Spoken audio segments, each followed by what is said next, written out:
Hello and welcome to the new episode of Magic of Booth. I have Shudipta with me. Shudipta, how are you doing?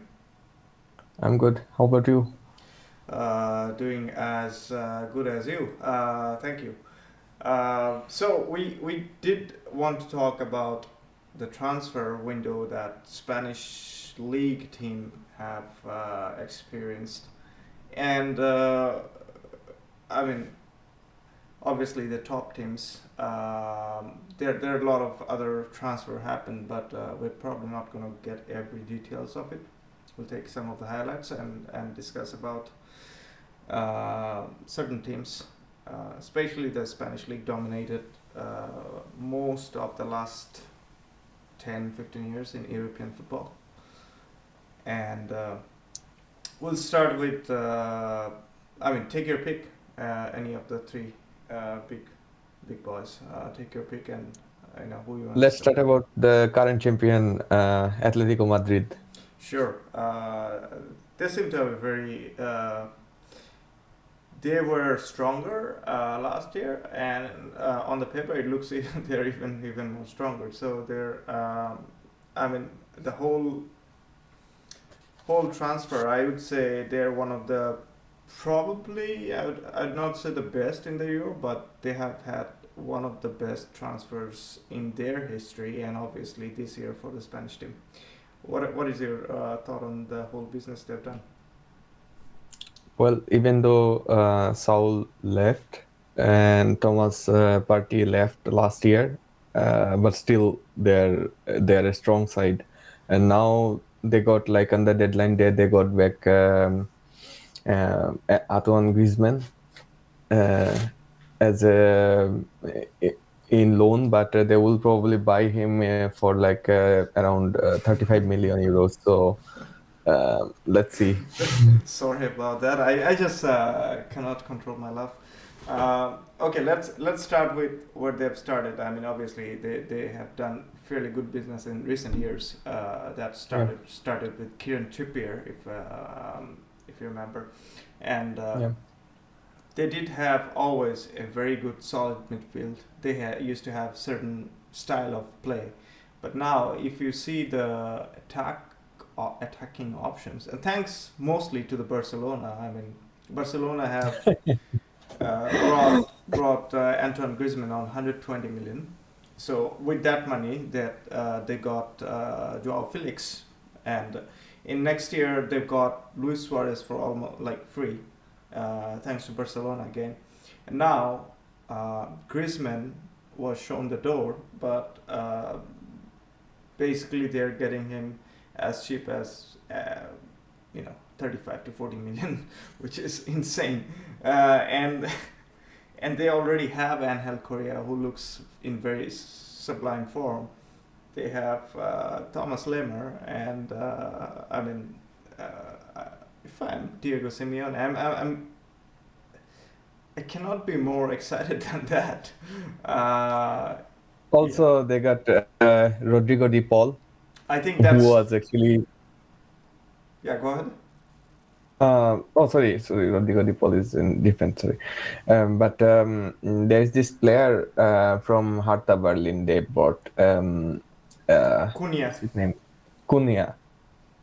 Yeah, he's another striker, Yeah. upcoming striker from Brazil. Has a very good name for himself. He's been a prolific player for the Olympic winning team for them. Yeah, exactly. I saw his moves, like especially behind the line. He was doing great for the Brazil team, and Yeah, I don't know, like um, there is another player. I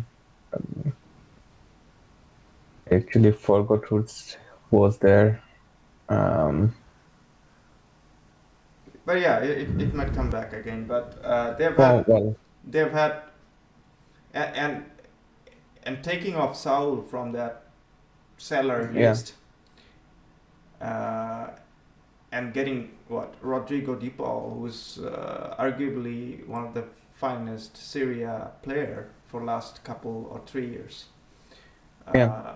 And one of the instrumental reason Argentina being successful in recent years in international scene. So I think that's not being talked as much because Rodrigo de Paul is very underrated in terms of European other names, and Yeah. he'll definitely add a lot alongside Koke and others such as there's Carrasco is still there, and I I don't really know.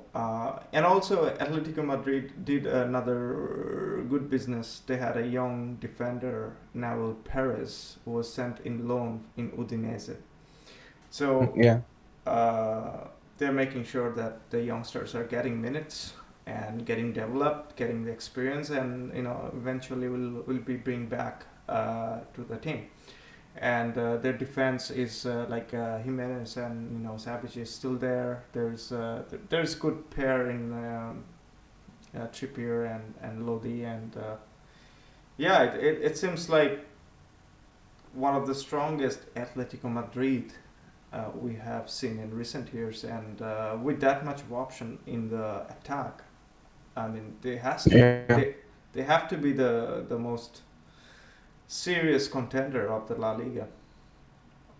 Yeah, exactly. Like I think they're the top favorite now. And there's this goalkeeper also, like Benjamin Lecomte, was brought from Monaco Yeah, on loan deal. yeah. And I have to say that Diego Simeone always have a very good eye for the goalkeeper, Yeah, uh, exactly. as well as striker. For some reason, his Yeah. striker has always been great, and getting back Griezmann with that amount of money, and Griezmann knows the team, the style, and everything. And I know Mm. Griezmann probably was a very misfit in Barcelona, but Griezmann in Atletico, Yeah, it's a different case. very different player. Yeah. And that's almost unbelievable the amount of players they have right now in the final third, and the talent they have. I mean, it's kind of unbelievable. And Luis Suarez is still there, and he's gonna score goals.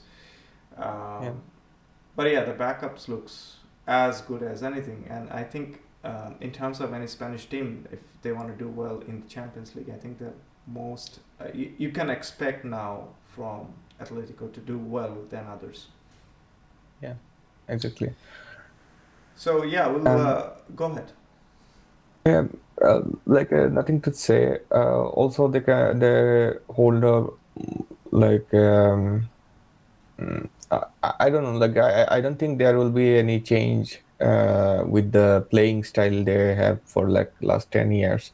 No, I also think the emergence of Lorente Yeah. on the flank and the Carrascos and Sauls and everything. They did change a lot from Simeone's say 3 years ago's kind of tactics. But again, it's a Diego Simeone. A lot has to be seen, and his son got registered in the first team as well, which is Yeah. exciting. I mean, Guglielmi, the second son,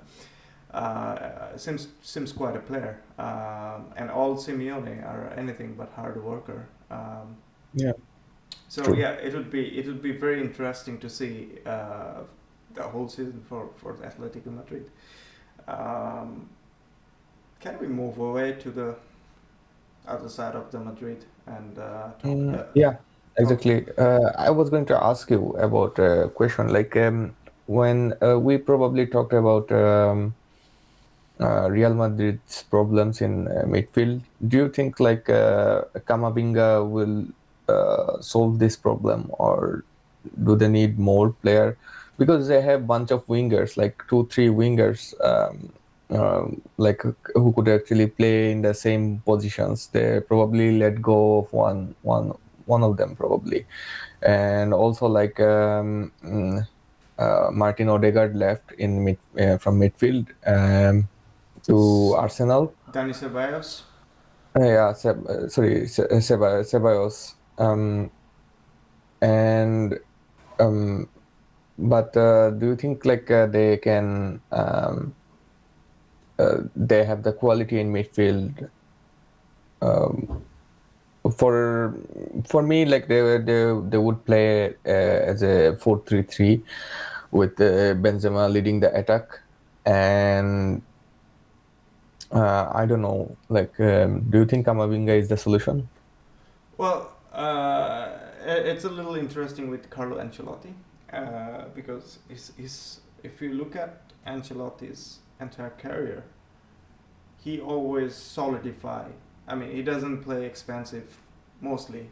If he has a team, he will. But what you see with Ancelotti, he always solidify the defense and the midfield in the middle. And he has Casemiro for a long time, and Casemiro is going to be there. But as you're talking about Camavinga, is a very good signing, I think. But to me, right now, he's more of a squad player rather than the starting 11, because you have Valverde on the midfield. I think Yeah. in a packing order, and the two starters are still Modric going strong in 35 or 36 years of age. Toni Kroos is still there as one of the starters. But yeah, definitely Camavinga will come and play a lot of games as there are a lot of games in the league season, right? So I think it's an exciting inclusion. Um, I've seen him play for Lille last. No, he was playing for Rene. Oh, sorry. Yes.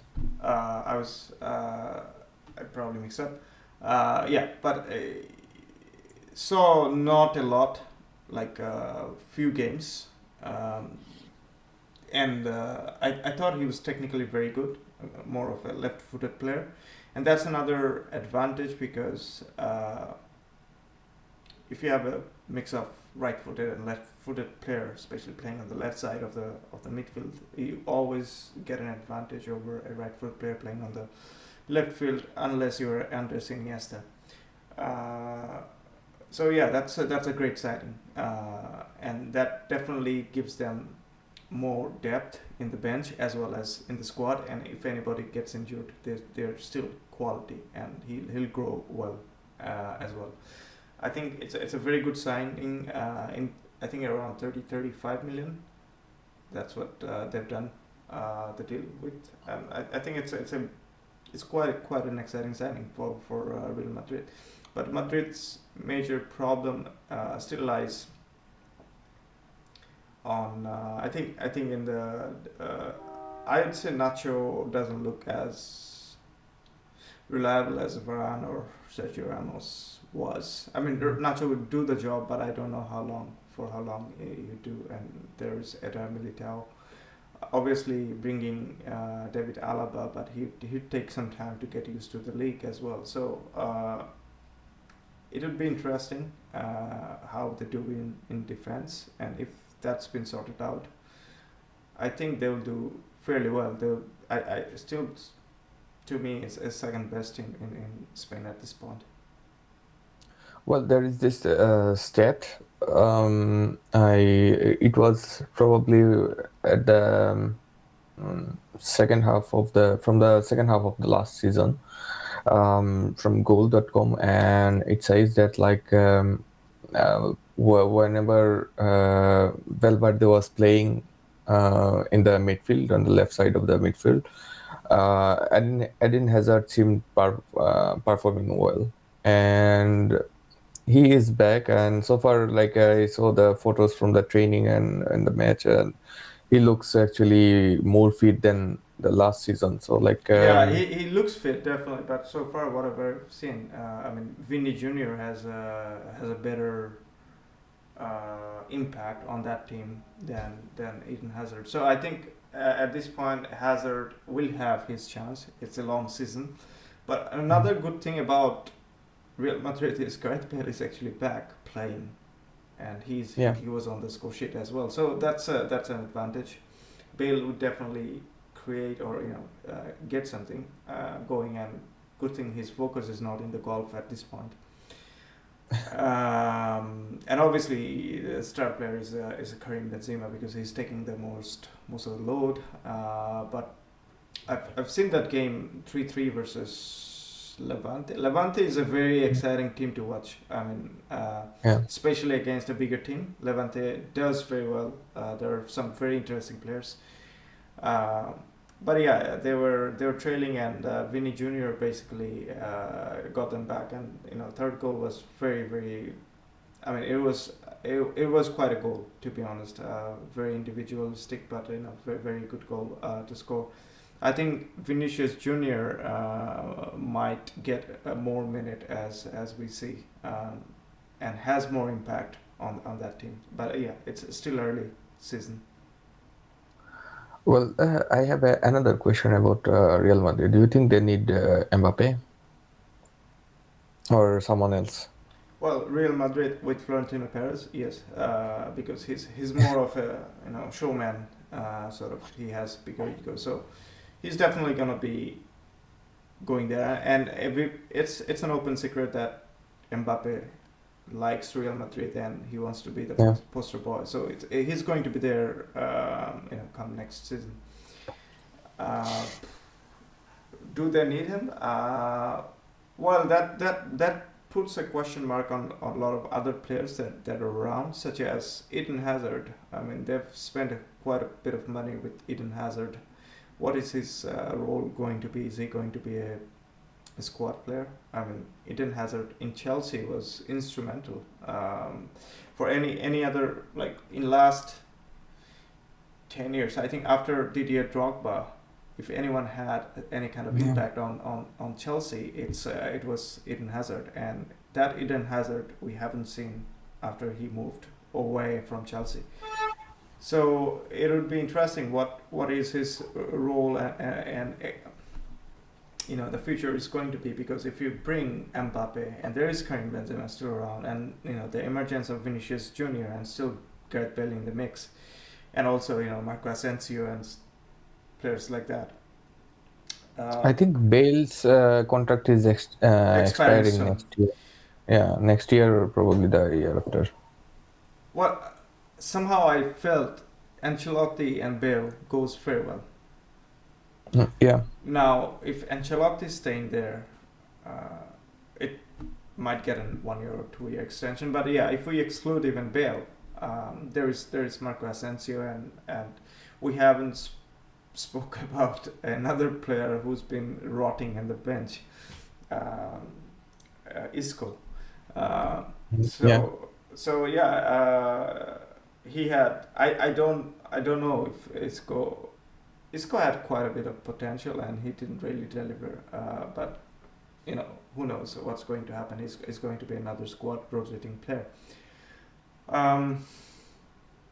But yeah, if Mbappe comes, he's going to be the number one name on that list to start.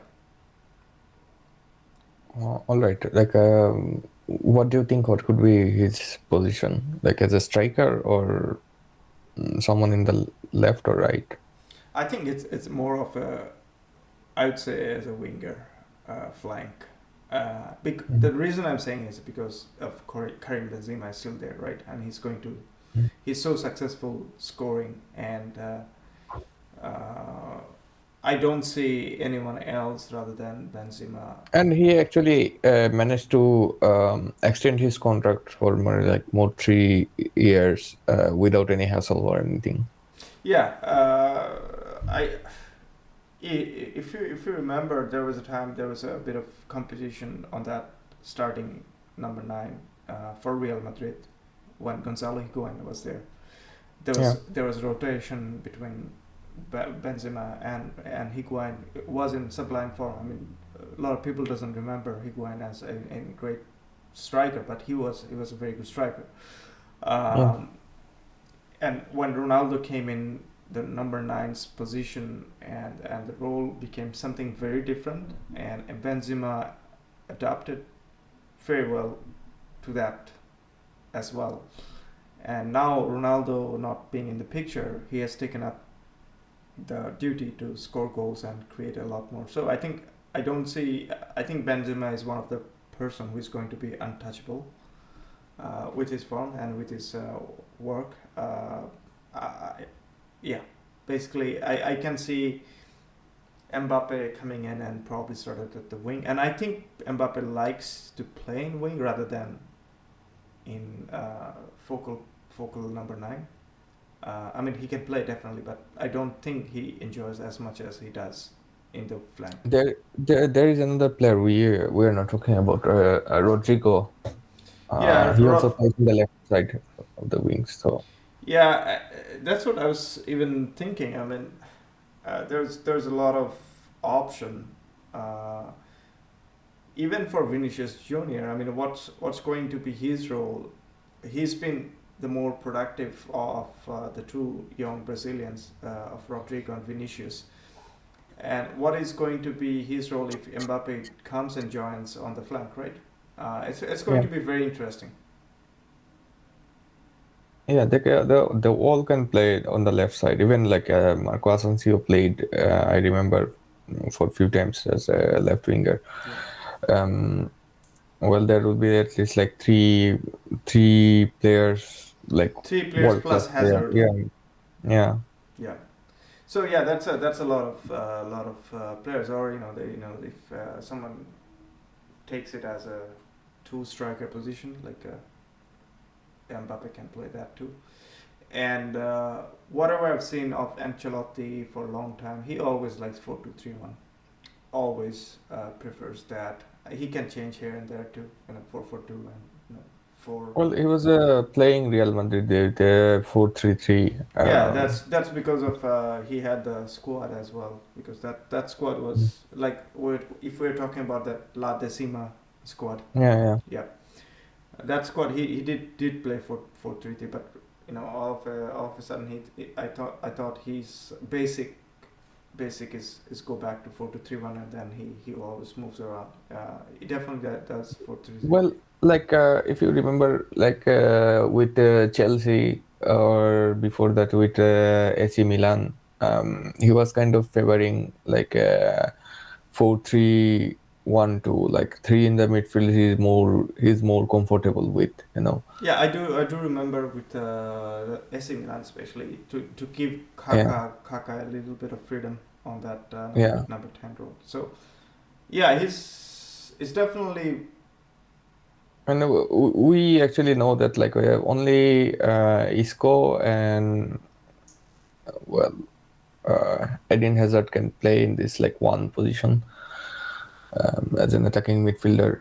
Um, I have my doubts with Eden Hazard at this point. I mean, his confidence is not there. yeah, Yes, prime Eden Hazard, what I've seen in Chelsea, yes, you can say that, but the Eden Hazard we're seeing for last few years, it's been, I don't know how to comment on that. He okay. definitely has to come back with something. Well, fair enough.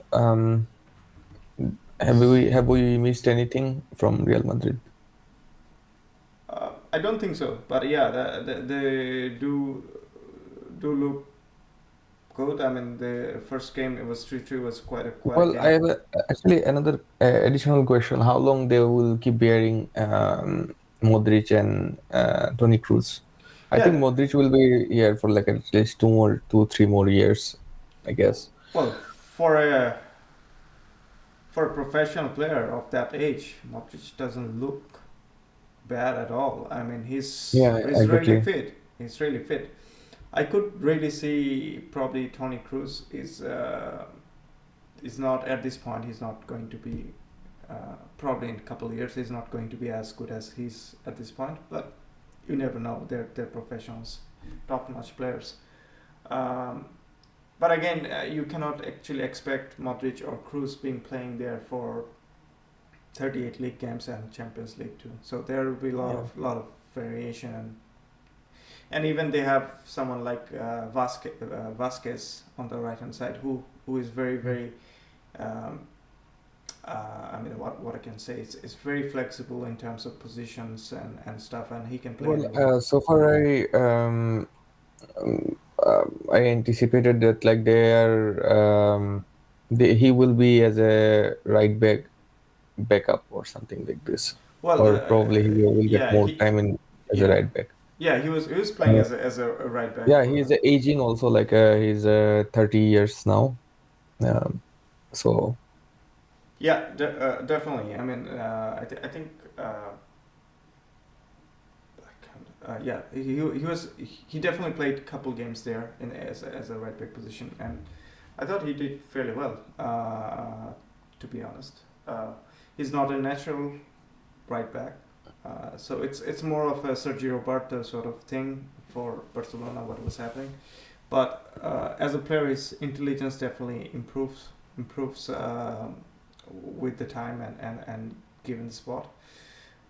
But yeah, Real Madrid did have a very interesting game against Levante, and also that was 3-3. That's quite an opener, and then they have won 1-0 against Real Betis. Um, yeah, I think it would be a challenge. I still think that Atletico Madrid is stronger than Real at this point.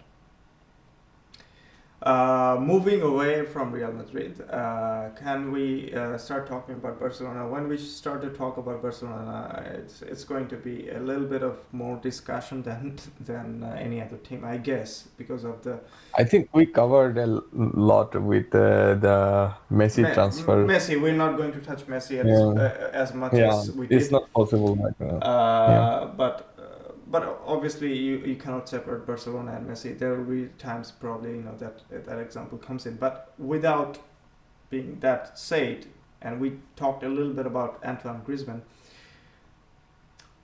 Barcelona did offload a lot of players, and there are a lot of players are not really happy. A lot of players have taken pay cuts from salary, and they're not really in very good position in terms of financial.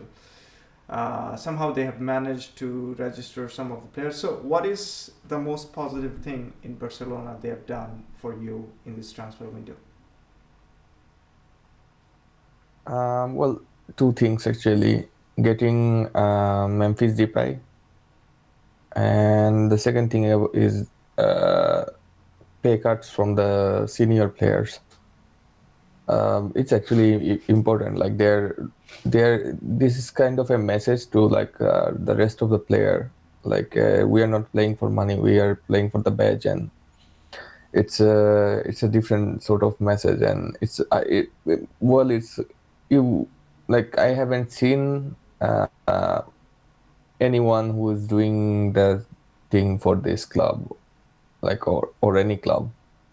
So And that's my problem actually. There, I understand the sacrifices from senior players like Gerard Piqué, Sergio Busquets, Sergio Roberto, and Jordi Alba, but um, there were a lot of media pressures on them, and there were a lot of backlash. I mean, there is a legal contract of a certain amount of salary has to be paid.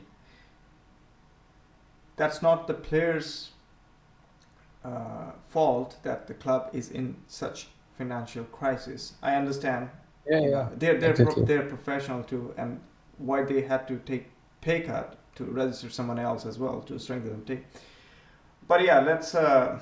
I think good for them. They have agreed, shows their commitment to the club, and also probably a little bit of technical pressure from the board saying that hey, if you're Sergio Busquets at this age, do you want to be shipped to somewhere in Turkey or Russia or Portugal or be in subpar teams, or you'd like to take a pay cut and stay here? Uh, that might have happened, and also we kind of predicted that Barcelona needed to take off some players from that salary range, and they were very desperate, and everybody kind of knew it's an open secret. So in that case, if anyone is interested in any of the players, such as Atletico Madrid did with Antoine Griezmann, they would come at the very last minute, 11th hour, and knock on the door and lowball, lower the price, and Barcelona have no other option to sell or agree to that Yeah. proposal. Yeah, they got him for like a pretty fair, like a pretty good deal. Like 35 million euros is not much at all. No, and how much they bought Antoine Griezmann for? 120. Uh, 120. yeah, 120. Oh, So no, 100 actually. no, it's 120. 120, Yeah. okay. Then So it's it's a pretty good deal. 80 to 85 million Yeah, you're exceeding, profit. Yeah, and yeah, also you're selling. If you haven't learned anything from Luis Suarez deal, you're selling to your direct rival for yeah. the competition you basically play for. So yeah, again, Barcelona has been a mess, but let's say the positive you have mentioned about Memphis Depay, and he looked to be the leader. He has taken the role of a leader and scoring the goals as well as setting up as well. Uh, Other than Memphis Depay, what was good about? I mean, obviously, it's good about to take some of the pay cut from the seniors and take selling a lot of players. Let's talk about the players that were taken out of the team. Excluding Messi from the list. Yeah. They, what are the players they have sold or given in loan? Well, they actually sold Emerson Royal to Tottenham. Yeah, Uh, can we share? We'll come back to Emerson because there's a story behind it. Go ahead. yeah. Well, other than that, who else? Let me check. I have this Well, list. I can talk about this. I think it was Ray Minas. Well, Luke De Jong joined on the deadline day as a lone player, Yeah, probably. yeah, Um, and also they have registered Sergio Aguero, yeah, well, they registered Sergio Aguero. as well as they've got Eric Garcia. Uh, Yeah, they've got who else they got? Can't really. Well, Memphis Depay, Eric Garcia, Aguero came in as a registered player, and they've got Luke De Jong, well, Moriba was sold to Leipzig. Leipzig. Yeah, Uh, Pjanic was sent to Besiktas. yeah. Pjanic was sent to Besiktas. Yeah, on them. I Pian- guess it's a loan deal. yeah, but Pjanic took 60% cut off to go there. He wanted to play, Oh, okay. and he had some things to say about Koeman, and we'll come back to Koeman about Emerson and Pjanic as well as um, there are players that are They let go Moncho, who's a midfielder. Barcelona, yeah, B graduate to Granada. Carlos and Elena moved out to Getafe Getafe, yeah. for 5 million, yeah, 5 million euro. And who else? Who else?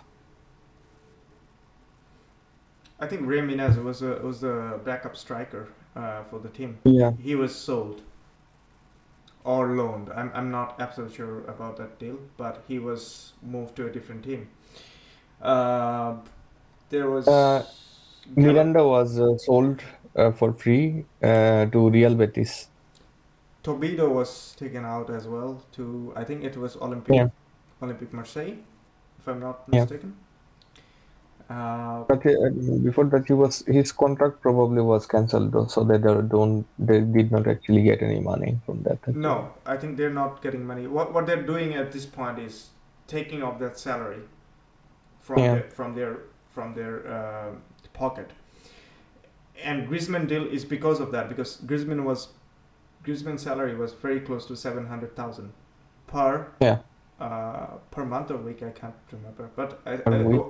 it was quite a No, per month. yeah, it was quite a deal, and because of him getting out of that um, salary range, that eases a lot of things for Barcelona at this point. But yeah, what a mess. They've just bought Emerson, played them, and the next day Tottenham come with 30 million, and they needed money, and obviously they had to sell him.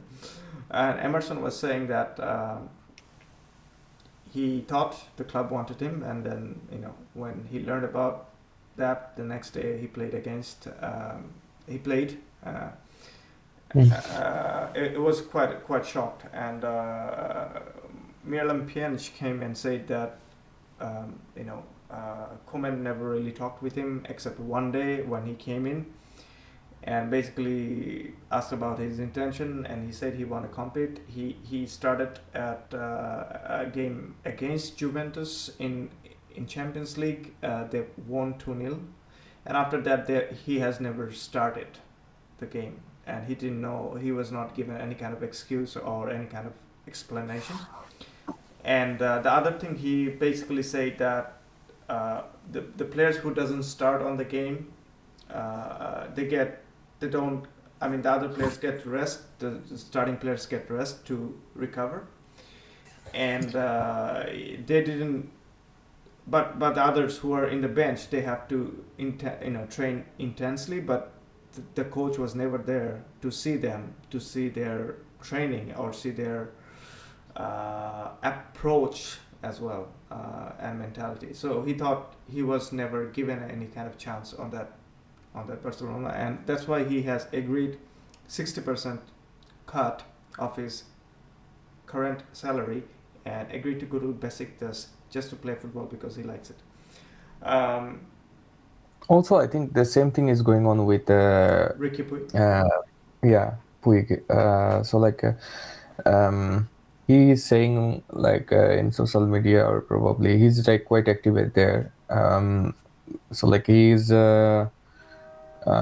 saying that like he will fight for the place, but I don't think he will get any chance with Koeman. Okay, we all kind of know how what kind of manager Koeman is. Given his track record at Valencia, he didn't actually last more than 3 months in Valencia, and also in Everton. There are certain players he likes, certain players he doesn't like. At the last game of Barcelona that Barcelona played against Athletic Bilbao, he had definitely asked Umtiti to warm up, and he's not going to play Umtiti anyway because he wanted him to warm up to get him booed by the fans, and then if Umtiti feels bad or worse about it, and then if he decide to join any other team or take kind of pay cut. But I thought it's not a mature way of communicating to a player. I mean, if there's a player, you have to sit down, communicate, and understand how the things will be done. And if you don't actually, you're publicly saying that you don't want them into the team or not in your plans. I mean, it has to be carried out directly to the players first, and then come into such as antics or tactics. But Koeman did say that he wanted a striker, and he got De Jong. But Yeah. But Griezmann, who was supposed to be in his plan when Koeman took over, and had quite a big things to say. Griezmann is our focal point and stuff like that. He lost Griezmann at this point because of the situation, and Griezmann was not really performing well. And Ansu Fati is probably coming back from injury very soon, as well as Ousmane Dembele. You never know with Ousmane Dembele if he's fit or not fit. And all the other thing that a lot of Dutch players are coming in, such as Memphis already came, and that's probably one of the better example of Memphis being Dutch and also leading the line. But there are other players such as De Jong is not a prolific goal scorer. I mean, he could be useful. Do you think we're still And going. he's not that fast actually. Like well, some way he does not actually fit with Koeman's system. Like he can actually play like last 20 minutes. He's an impact. Or He was used as a more kind of impact sub, and he lost that space to I think El Nasri in Sevilla. yeah, El Nasri is preferred more than De Jong, and I think De Jong it's a great chance obviously to play for Barcelona, yeah. but there are a lot of subpar players at this point in Barcelona, such as I have nothing against Clement Langley, but he's not the great at this point. There is Umtiti is not performed well, and that some blame can be go to the medical team of Barcelona too. There are players such as Martin Braithwaite, who's hardworking, but to be honest, the talent-wise is not really great fit. No. Um, yeah, there are a lot of good players in the mix. There are a lot of other players in the mix. I mean, it's a little hodgepodge out there in Barcelona at this point. Also, like the let go Trincao to Wolves. Wolves. Yeah, on a loan deal, and they also let go Griezmann, and they also there is no Messi there. Only Yusuf Demir can play on the right side of the pitch. So do you think like Well, it's a technically, Usman Dembele can also if he is fit, yeah. if he's fit. But um, I mean, at this point, I don't even know what to say. And there is always Felipe Coutinho discussion on the background as well. So Well, Barcelona's so far I heard that like he is kind of like back in the plan, or they are what trying to. what else they can They do? will keep, yeah, yeah, Nobody. like they will keep trying to fit him in other positions, but on the left side of the pitch, so far, like in after next month, probably Pedri will be there for like forever, and they are playing Frankie De Jong in the as a number six, but he's more like a defensive midfielder, like a Busquets position, and I would prefer someone else in the right side of the midfield than Frankie De Jong because like there are stats like from Barcelona last season or like the season before, like whenever he was playing in the center, also like when Koeman was there in the as a Dutch manager, he was playing him as a point guy in the like in the center of the midfield, and he was playing fairly well, like and everyone was kept saying in Barcelona at the time that like he should play in Sergio Busquets position, but like I would prefer someone else, like Puig is playing as a number six, or Sergi Roberto as a number six. Sergi Roberto was doing a great job. If you saw the last match against Getafe, he scored the goal, and he was actually like there are some few moments even with the goal he was the late comer in the box, and try to push in or try to make something like with a short pass or flick or something like this, and it was fun to watch that actually. But Frankie De Jong is not that sort of player. Like I would say, like I would love to see him like on the edge of the box and trying to dictate or connect everything. No, I think Uh, you're absolutely spot on. And also, I think in the ev- I think Barcelona looks a way better team with Ronald Araujo starts as a centre back. yeah, I've all the respect for Piqué and Eric Garcia struggled against Bilbao. Obviously, his granddad passed away, but I think Ronald Araujo gives a lot of stability and a lot of uh, in terms of passing and the channeling from back to front. I think he gives a lot. Uh, uh, and also, you're absolutely spot on about Frankie De Jong. I think that's not his position to to yeah. to play. I think even in Ajax there was Van de Beek who was doing that. I think there was a inconclusive an article I read about from probably Telegraph or uh, which one other from goal.com, like why like Pedri is one of the most prolific player of the of last year, and he was the player of the tournament for Euro. Busquets played fairly well in the tournament, and also but Frankie De Jong, he was outstanding for the Dutch team. But why can't they like play? But the thing is that like I said, like it's not Frankie De Jong's positions. Like Busquets is playing there forever, and I think well, if anyone could take over from him is him, or there's this new player emerging who played in the first match probably. Um, his name is probably Gabi. Yeah. He was playing well, I was going to say Gavi is actually very good even in number six. and If you also want. like there is another player, Nico Gonzalez.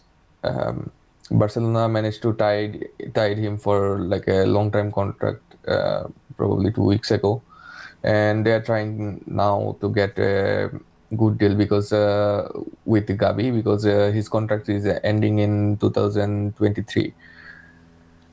But there is another not well.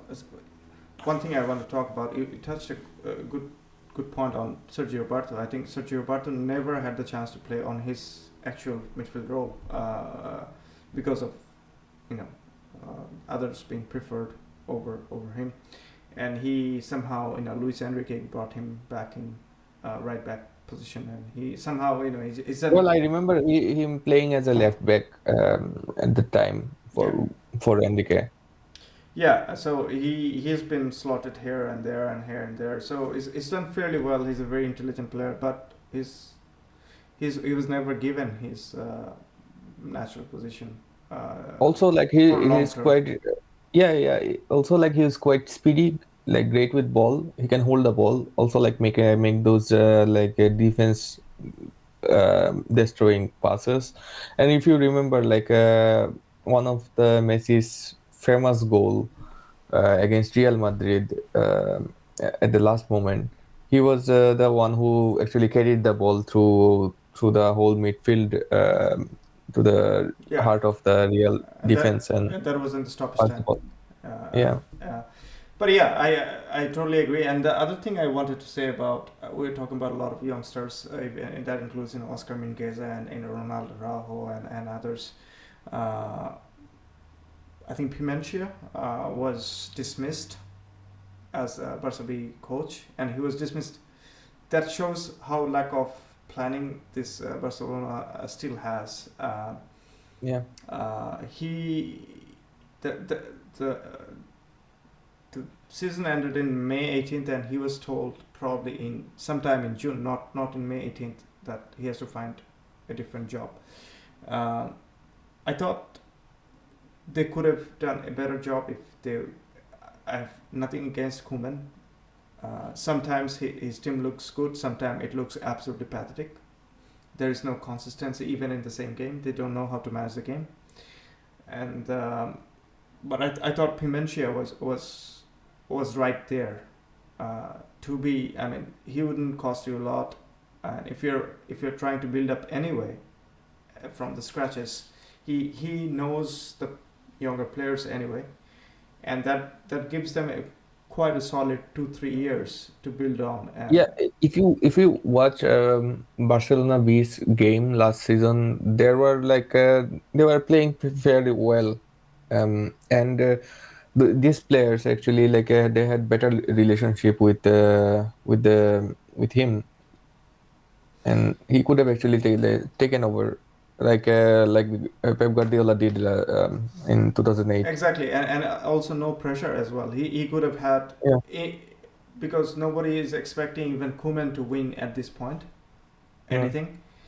But Pimentia, what he could have done is taken this team, take by the time, and he could have formidably assembled a team that would play in a system that without even Messi or without even big names could compete. But I was Actually, this team I think has a fair talent to compete without Messi, but they need a right guy to who can actually like push the buttons, you know, like push a little bit of change in midfield and defense, and that's it. Like you have a fantastic goalkeeper behind, like he was making like at least 4 or 5 clear chances, like clear saves last season. I have to disagree a little bit here. I do have my question on Ter Stegen. Given the amount of money he's getting, I don't think his form has been very constant, and given on certain games he has been in fault as well. But yeah, no question, he's been very good for Barcelona for over the years, and he's doing well. But given the salary, one of the major reasons you are in that mess, I think I wouldn't mind if somebody else comes up with the clubs. But yeah, for now, Ter Stegen is great. Neto as backup is okay, but he's getting quite a lot of money as well for just sitting on the bench. Um, so on that side, I thought you're absolutely right. There are a lot of talents in this team. There are a lot of names in the team that is exciting, especially young talents, such as Pedri, such as Ansu Fati. Um, but we're not expecting them to win anything right away. And Yeah. that's why I thought Pimencio would have been a very good manager, because the way I've seen Barcelona be played under him and some of the talents coming from that team, I don't think he was valued properly, even under this current board. Um, yeah, and anything else to add on Barcelona's? I mean, there are a lot of points to talk about. Do you see Ronald Koeman staying or extending his contract? I mean, that there's some I don't rumors. think so. But the thing is that like Kuman is doing something. I don't know. Like it's not in his mind.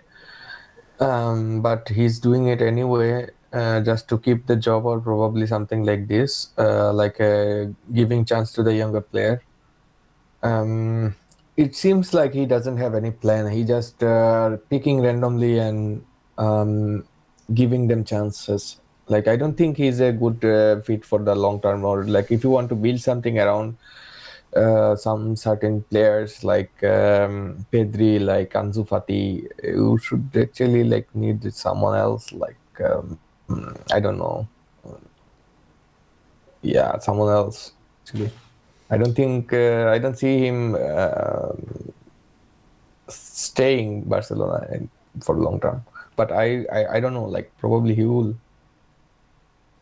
Yeah, there's definitely a rumor about him extending the contract, which I was really surprised given that.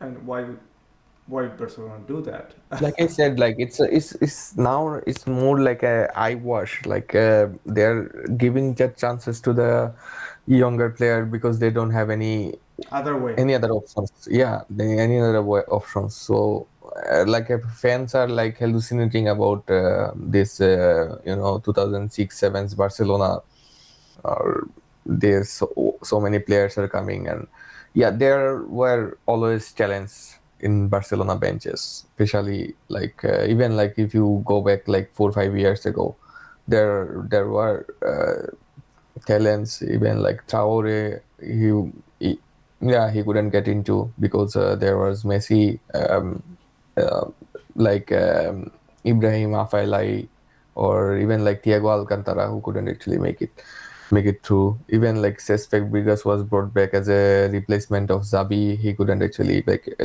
at least like in the last season probably he played as a well, when Guardiola was playing like 3-4-3 diamond position, he was the diamond head. And but like there were players always like this. But you cannot actually hallucinate. Like this is happening with like we talked about in our last podcast with Manchester United fans. Like well, this is also happening with the Barcelona fans. Like there are players who is getting chances from La Masia, and everyone was thinking like, oh well, in 2 3 years, Koeman will lead us to glory. But the thing is that like it's more like an eye wash. Otherwise, Puig will be in the team, or like Sergi Roberto will be in the team. So No, I don't know. you're absolutely right. I mean, I see Barcelona. There are patches, brilliant, brilliant, absolutely brilliant. But on the patches, they don't know how to manage the game, and you always know that there is a mistake in the corner with them. Yeah, exactly. Yeah. And yeah, and that's why I was surprised with the way Koeman, is even there's a thought of extending his contract, and Pimenchia has been sacked for his good work. Um, but yeah, it's Barcelona. There are a lot of weird things going on at this point, and not this point. I mean, it was going to for years, definitely. And the Messi's interview of putting the band-aids on the cracks makes so much sense. Even if now, I mean, I don't see a project uh, that is developing, and the La Masia is Yeah, it's simple. Like you should talk with some players. Like you should go, or you are not in my plan. So like they will probably find a way. But the thing is about Barcelona, for a project you also need money, and this is tight. And well, you can actually still do something like put you have talents. You should put them in right position and give them minutes.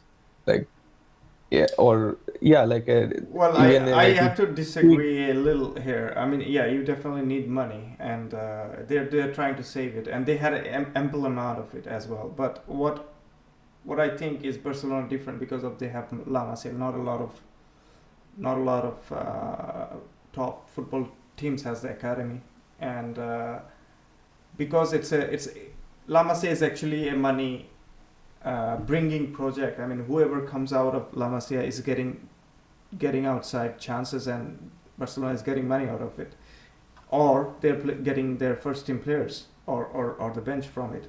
So it's saving money, it's giving them money. They already have a bank that is getting them money. But what I thought was, in terms of a project has money, a project has time, a project has also some of the goals and yeah a philosophy. So yeah in terms of philosophy, to achieve it there, I don't see Koeman sticking there for long, and I was very surprised of Pimenchia being dismissed. Uh, unless someone really better than him actually takes over and makes even better. I understand. Otherwise, it doesn't make sense from philosophical point of view. yeah true. Okay, that was a lot. We talked. Well, there is a lot of problems going on with Barcelona. But I So do have one more question for you. So, right, if Barcelona could have taken that amount of money out of the mm, salary range, and I'm coming back to Messi again, but if everything is done and dusted, like Griezmann being pushed away, all the senior players have taken pay cut, and this and that, and now they're in a better position. Couldn't they have waited until the very last moment to see if they can register Messi? they could actually. So it was very clear from the start that For me, it always looked fishy because, like, I don't know, for some reason, um, they knew it is coming for months. Like, when you were being president, you will ask from your accountant, like, how much money do I have? Like, it's like a common sense, like I said before. And then you should actually try to fit in like everything. And Messi family is not living in, like, I don't know, Japan or anywhere. yeah, They are living in Barcelona forever, yeah, like for 20 21 years. yeah. So like and his father is the agent. Like you can talk with him like every week, like every weekend or something like this. Or even like Messi was willing to take a pay cut because like the amount of money he gets like outside of Barcelona deal is like probably twice as much as he gets from playing football. Yeah, So I was specifically on that. Tim Vickery. I was listening to him on I think Sky Sports. He was saying he still cannot wrap around his head that Barcelona had this asset who brings money, and they had to sell him. And also on the same note, you talked about Messi was Messi agreed to take a pay cut of 50% or even less, but at that point nothing was said from Barcelona board to even lower more. I mean, if they have demanded, Messi probably would have done that. But they left and said, okay, we'll discuss about it, and all of a sudden they said, okay, yeah, we cannot do it.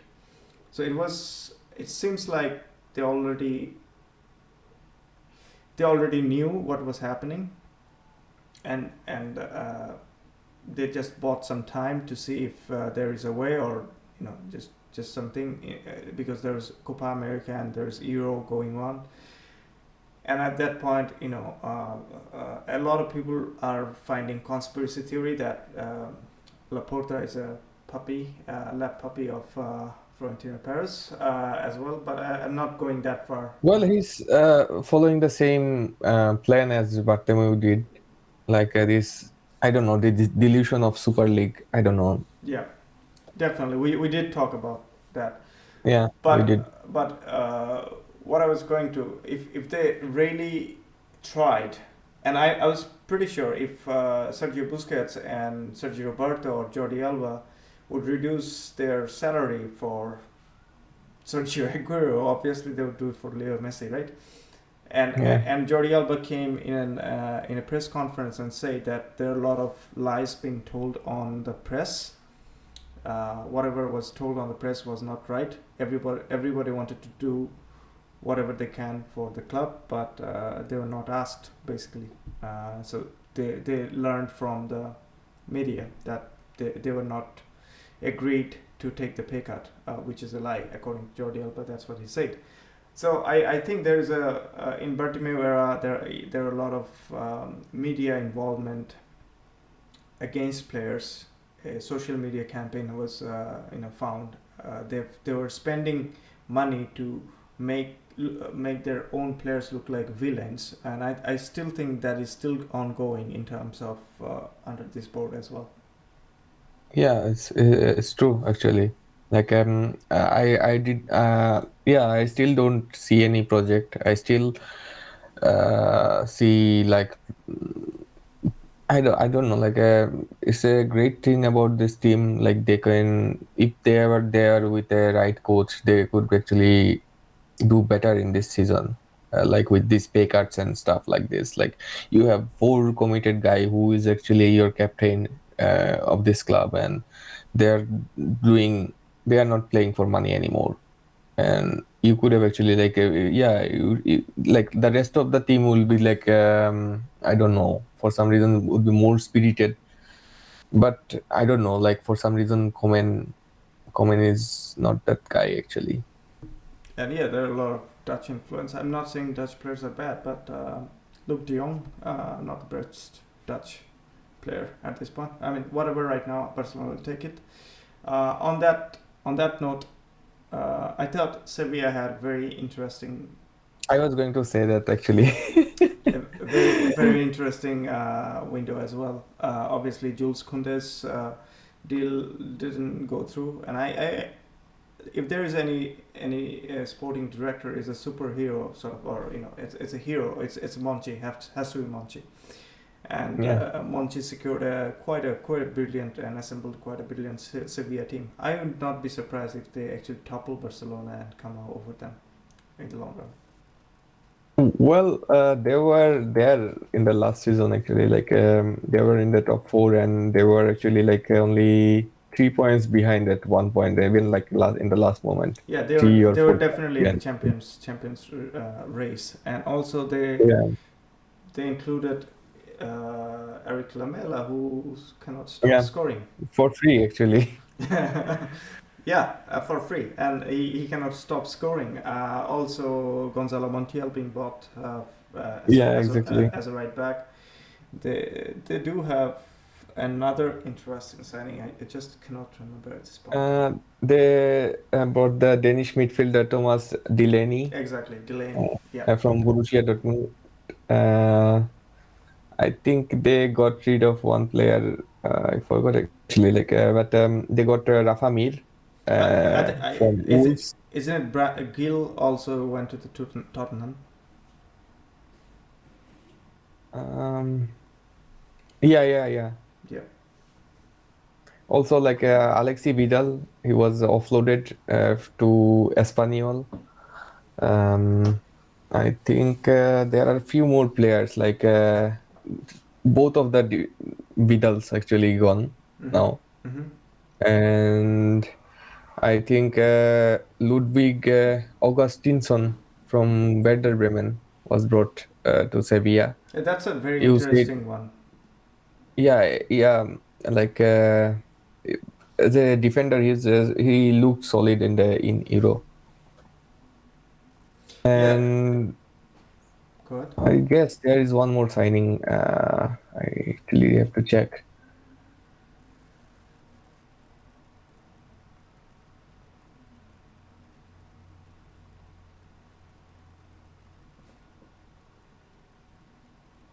Oh yeah, they got a new goalkeeper, Marko Dimitrovic from Eibar for free, actually. Yeah, they're pretty smart on the market, and I think they're Yeah, actually, one of the they teams. weren't actually. Yeah, they weren't actually spend much money, like 4 5 millions, and they are selling players in a high rate and uh, offloading players. So I think Sevilla has a very good philosophy going on for a long time. They do take yeah, some developing players, develop them, and sell them in a good price, and get back to the market. Monchi has quite a bit of extensive scouts in Europe and South America, as well as in Africa, and also he takes up certain veterans who are not doing well or who are free, and mix them in. That yeah, is there are still Rakitic in the midfield. Yeah. There's Rakitic. There's and almost all of the midfielders from last season. Yeah, all of the midfielders. Nobody left actually. Yeah. There are few changes in defense, like I said, like Alexi Vidal's, like both Vidals were gone, and they brought like two defenders, and I think Montiel is I don't know his age is like 27 or something. Yeah. No, he's not even 27. He's 24 actually. 24, okay. Like so, yeah, there'll be plenty of time for him to Develop. uh, get Uh, in. Yeah, and he's is going to be, I think, under watch of is more of a, because Jesus Navas currently playing as a right wing back sort of thing, and Jesus Navas is 35. I can't believe the amount of work the guy puts. Um, Incredible, a legend, Serbia legend, but the way he runs, I mean, I cannot see it, even a 22-year-old runs like that. It's an incredible player. But yeah, Montiel is going to be kind of rotating, and his other side compatriot Acuna is playing very well as well. yeah, I think they're very very competitive. I think I like the coach as well, Lopetegi, doing fairly well, and they will be in the mix. I think along with Atletico Madrid and Real Madrid, and obviously Barcelona. Um, Anything else to I add? think there's this possibility they may end up in top three this season actually with Barcelona struggling. Or even top two. Yeah, or even top two. Yeah, yeah. Given how real, you never know what kind of Real Madrid you're getting. The other team Yeah, I was really interested. I mean, obviously Celta Vigo is one of them, but yeah, other than Celta Vigo, I thought it was very very good team to watch is Paco Jimenez Levante. There are quite a bit of good players, and I did mention about um, obviously there is Villarreal on the mix, but I was mentioning about Morales not being picked up for Spain. I couldn't understand. They don't have strikers, Yeah, and there are not many better strikers than Morales. yeah. He definitely proved against Real Madrid and season in and out. And I don't understand the stubbornness of Luis Enrique not even picking him. Not just Well, more. I said it before, like he will go for a name. Like Luis Enrique is kind of he's a good coach, but it's in some point it's kind of like a fanboy or something like this. Yeah. He would pick anyone like No, with a name. no, definitely. I mean, the way Levante is playing under Paco Jimenez, and there are a lot of other technical players. I think I absolutely love them, especially against bigger teams, because they like the challenge. They almost like enjoy uh, anybody comes to them, and they basically go kind of. It's a fun team to watch against a big team at least. They don't Yeah. look as good as smaller teams because they don't get the space. But if they get space, it's a fun team to watch. Villarreal is doing fairly well under our ex-Arsenal coach uh, Unai Emery. But yeah, Emery is a very good tactician. He has got the success as well, and Villarreal looks like is always building up, and they would like to sneak in the top four if they can. Yeah. And um, did you miss anything else? No, I don't think so. I've missed anything. Yeah. Otherwise, I've missed one thing. Barcelona were very interested to sign Dani Almo. Now that makes it Oh, okay. that makes me wonder why would the senior players would take the pay cut to register one player, and then your board is actually going for another player to sign. Why is that? I mean, I understand there is a financial Yeah, crisis. that part I also did not understand. So, is there enough money? Is there enough hidden deals going on, or is it, why players have to sacrifice, not the others? I don't know. Like I don't have any answers. Like I said, like it still looked shady. You know. Yeah, because because Dani Olmo, I think the price they offered Barcelona was around 70 to 80 million, which is quite a lot of money. Yeah. Uh, and they were fairly serious about him. But again, I couldn't make my mind why you're asking your senior players to take the pay cut and you have money to spend. That is the part I don't understand actually. Yeah, other than that, I don't think I have missed a lot of things because if we're talking about La Liga, I think right now, given all the dramas going on in the Barcelona, it's going to be 50 to 60% about them. Yeah. Yeah, so